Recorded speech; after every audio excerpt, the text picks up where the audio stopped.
In the near future in the city of Moscow, Oleg and Alyona are having a date, during which Oleg explains he's a soldier on a 2-week break. The date goes great, and the two of them end up spending the night together. Meanwhile in Paris, a plane is about to land when suddenly all its lights go out and everyone aboard loses consciousness. Soon this loss of power spreads around the world, only leaving a small section of Eastern Europe with light. Oleg and Alyona notice that the drones that fly around Moscow freeze mid-air, and they rush to the hotel lobby to see what's going on. Every person in the building is gathering there to listen to the news. The anchorman explains that this wasn't a consequence of any natural disaster, and while at first they suspected it to be a terrorist attack, they've discovered they've lost contact with the rest of the world. A group of soldiers led by Mayor Dolmatov is sent on a recon mission to Kirov, one of the many cities that are now in darkness. Journalist Olga goes with them to record any clues they may find. The government has sent drones into this area already, but none of them has made it back. The team wanders around the city and enters a store where they use special slime lights to have a better look. This is how they discover every citizen in here is dead, even the fish in the bowl. They can't help wondering how everyone died since there aren't any indications of an attack. It's as if happened instantly out of nowhere. Then they begin to investigate different apartments, where they find everything in its place as if nothing happened. Once again, it looks like it happened instantly as if people vanished into thin air. Suddenly, one of the soldiers is attacked by a mysterious being. The rest of the team rushes to help him, but as soon as the being sees them, he takes the soldier's weapon and escapes through the window. The team immediately opens fire, but the being doesn't seem affected by bullets and runs away.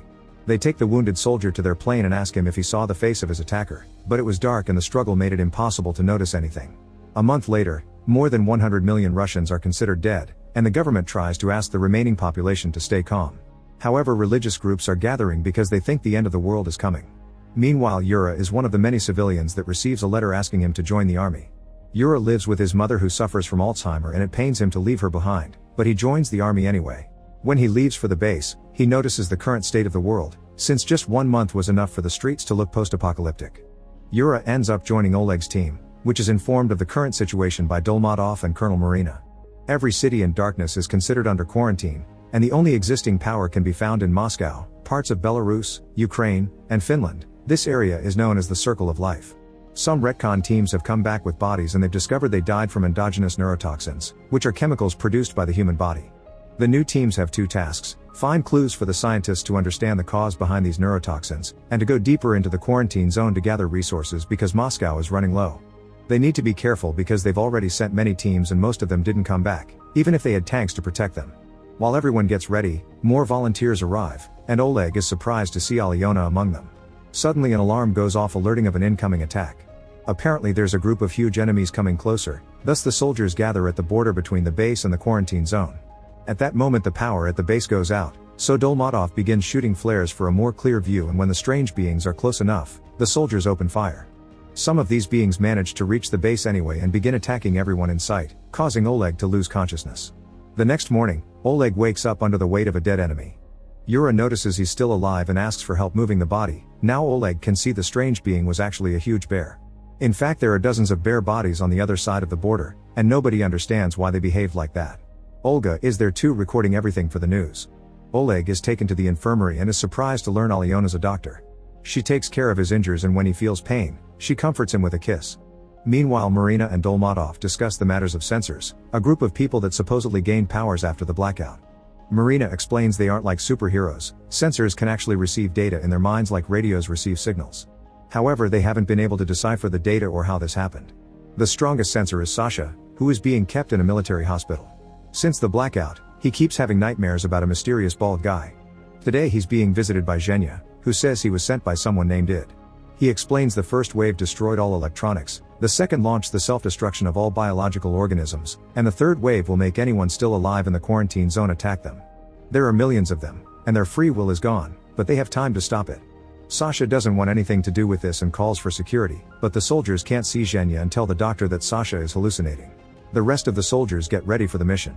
Yura ends up traveling with Olga, who makes him some questions for the camera. Yura admits he doesn't mind the current situation because it's given his life meaning, and it's better than being a taxi driver. When they make it to the quarantine zone, they discover the tanks destroyed on the ground and a chasm cutting through the buildings, implying the third wave has already begun. The footage of this destruction puts the remaining population in a state of panic, causing riots and an increased crime rate to take over the city. The government promises they're working on it, but people think their leaders are hiding something. The soldiers are divided into groups to cover more ground. Yura and Olga are in Group 7, and as they cross the woods, a flirting tension grows between them. When a recovered Oleg arrives, he joins Team 4, who investigates a small town. One of the soldiers opens a storage room, causing a bunch of metal bars to fall on top of him and hurt his leg. The team decides to rest inside a house until a doctor comes. The next morning, Alyona arrives and announces the soldier will have to return to Moscow with her if he doesn't want to lose his leg. Group 7 also spent the night inside an apartment, and while they're having breakfast, Yura notices something weird about a store. He checks Olga's recording and confirms the doors weren't open when they arrived. Yura and a few soldiers enter the store and find evidence someone was there, so they decide to set up some traps. Then they return to the apartment and wait for the traps to activate. This doesn't happen until night falls. Everyone gets ready to leave, but Yura asks Olga to stay inside and teaches her to use the flares to ask for help if they don't come back. Olga ends up disobeying Yura and follows the team anyway to record everything. Inside the store, they find a teenager that was wounded by the traps. They take him into the apartment and try to help him, but the boy reacts by stealing a knife and killing a soldier. The others immediately react by shooting him down. Meanwhile, Sasha goes to have some fresh air on the hospital roof and is suddenly startled by Id, the guy Zhenya told him about. Zhenya had only been a mental connection, but it is actually here and wants Sasha to help. To convince him he knows what's going on, he shows his face and reveals he isn't human. At that moment, Marina shows up with a bunch of soldiers pointing their weapons at Id, but suddenly they all turn their weapons on Marina. It explains he used his mental powers to make the soldiers see her as Id and he as Marina, so she shouldn't try anything. He also swears he's on Marina's side and warns her that millions like him are coming to end humanity. When Marina asks what he is, Id says humans would consider him a god.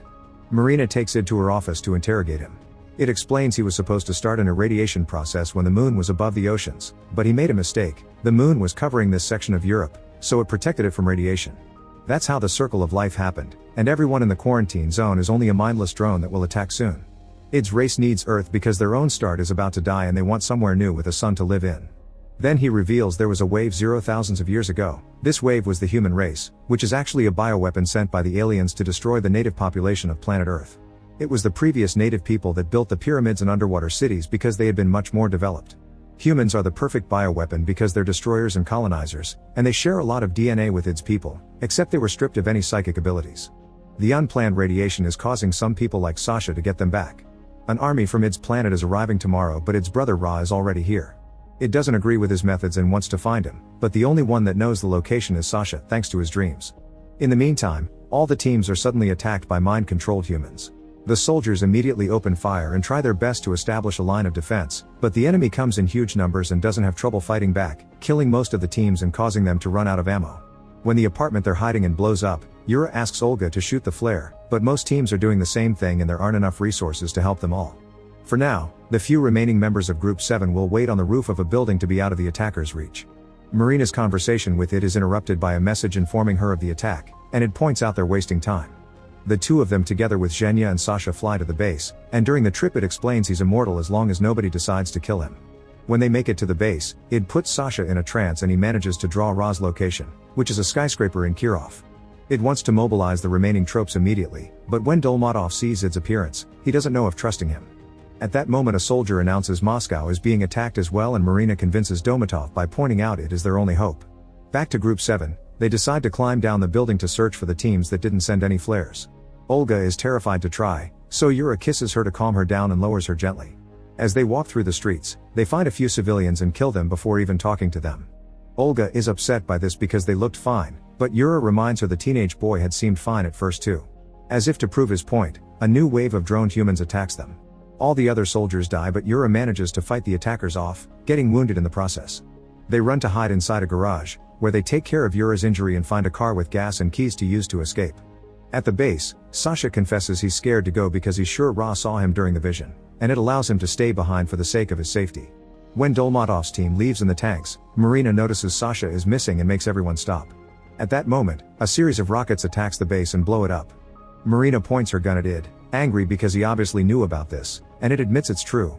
However, if Sasha had been with them, the team would have died instead, and they wouldn't have won the war. The next morning, Yura and Olga find Oleg and Alyona. Their team has few members left too, and they've run out of ammo. Fortunately, moments later Dolmatov's team finds them and asks them to join the mission to kill Ra. Olga and Alyona will have to come along because there's no base to send them to. Hours later, the team arrives at Kirov. Dolmatov is surprised they aren't being attacked, and it explains Ra thinks he died at the base. The streets are blocked by the droned humans, and there are a few of them jumping from above with bombs. The army just pushes ahead with the tanks, shooting or crushing any enemy that tries to stop them. When they make it to the skyscraper, it takes Yura and a few soldiers with him to the rooftop while everyone else stays at the entrance for defense. The fight is absolutely vicious and they don't know for how long they'll be able to keep up, so Oleg takes the civilians upstairs too. After killing any enemies inside, it and the soldiers meet with Ra on the rooftop. Yura tries to attack him, but Ra simply pushes him away and leaves him hanging on the edge. It attacks Ra next and their fight is pretty even, but when Yura climbs back up and a huge explosion can be heard on the streets, Ra gets distracted and it takes the chance to attack him directly, removing a device from inside Ra's body. Yura immediately cuts in and puts a grenade in the resulting hole, finally killing Ra. Now Ed can use his powers to release all the controlled humans. He announces the next step is to kill the aliens arriving in the spaceship, since humans were made to kill after all.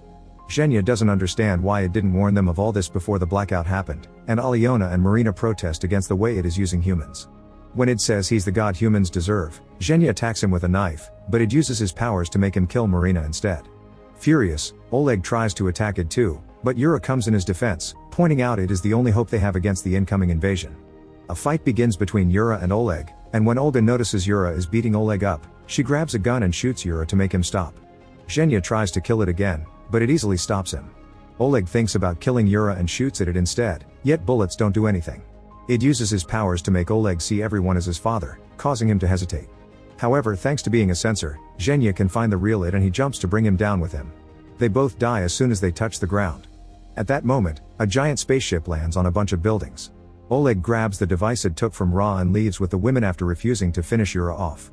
After taking some weapons from fallen bodies, the trio enters the spaceship, which opened the door because it's waiting for Ra.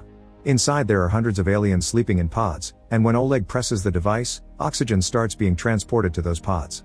It seems Ra was supposed to wake them up, and the timer on the pods confirms they'll be ready soon. They try shooting at them and confirm it does kill them, but they don't have enough ammo or time to do them all. Olga notices the pipes carrying the oxygen are on the floor, and destroying one kills many aliens at the same time.